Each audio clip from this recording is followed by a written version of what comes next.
the score. In your own opinion, what the score will be? As I say, it's a tight game. In a tight game, it's not easy even to predict a score because it's more like a derby. It can be 1-1, they go to penalties, Pirates will win.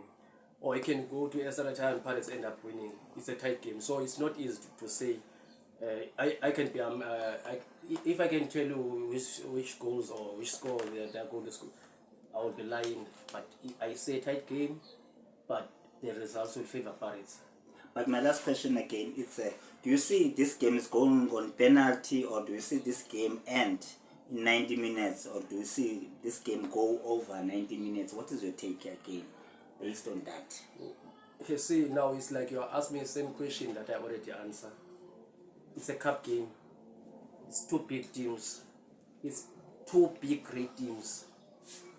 Who I think is not easy to beat each other. So I can't say the game will end in 90 minutes, the game will end. But that's why I say it's not easy even to predict goals, because maybe the game will end up in penalties, or the game will end up in extra time.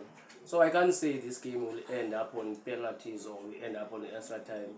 Yeah. It's only the time will tell. But I'm confident that Pirates will win the game because of the history they have and because of the support they will get.